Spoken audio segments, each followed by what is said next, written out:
Alright, so day 2 here in Lima, Peru, and it's time to find out why so many people say that Miraflores is the place to be. Let's take a look around. Miraflores has way more of a modern edge to it in comparison to what I recently experienced in Lima's historic center. You'll notice the street art to be fairly abundant, adding a colorful vibrance to the city's environment.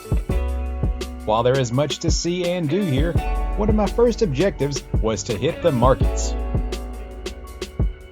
You could easily spend hours within these sprawling labyrinths of crafts and trinkets. But I was on a mission, looking for something specific, and I was determined to find the perfect souvenir. My problem is I always travel very light. And while there are many interesting items here, I don't really want to carry anything large and complicated around to clutter up this adventure. No, I'm in need of something small, that travels easily, and that I can just tuck away and hope that it arrives back home in one piece. Definitely not one of those.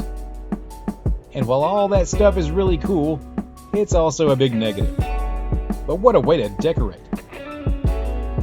Not only do the markets contain some really interesting merchandise, but the people here are really friendly too. Hola. It's just a shame after all that searching, I've still come up with nothing.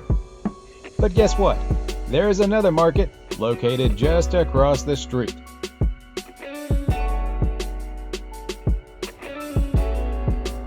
Surely I'll find something here. Yeah, but not that. Aha! There it is. Yeah, that's right. I'm one of those fridge magnet fiends. Now that I've obtained a few souvenirs to add to my collection, it's time to continue south to the central recreational area known as the 7th of June Park. This plot of land was at one time a battleground during the War of the Pacific, but now it is a pleasant place to relax that is full of vendors, special events, art displays, and yes, I'm sure many of my viewers are certain to recognize this guy. Exiting the south end of the park, we now have a view of the Parroquia La Virgen Milagrosa.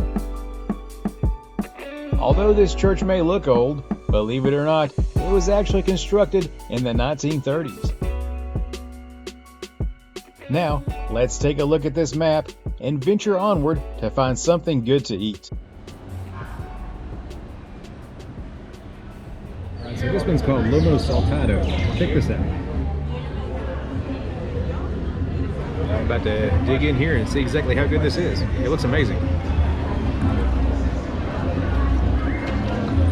Very good. After grabbing a cup of coffee from across the street, we will now continue this adventure with a full tank. Atlantic City, right here on the Pacific Ocean. Yeah, that sounds about right. Yeah, well, we'll just go with it. Speaking of which, after passing by some more of that interesting street art and continuing on down the avenue a bit, we will eventually find ourselves approaching the Pacific Ocean. Built into the side of the cliff, this is one of the coolest shopping malls you will ever experience. And this place has way more to offer than just shops and a food court. There are also activities like bowling too. And let's not forget that absolutely amazing ocean view. Now I know what you're thinking. This is not the kind of place we normally find Siege hanging out. Well, my day in Miraflores actually started off with a visit to, yes, a local archaeological site. So now all you gotta do is click the subscribe button, and that video should be up shortly. Until next time, hasta luego from the immensely beautiful coast of Peru.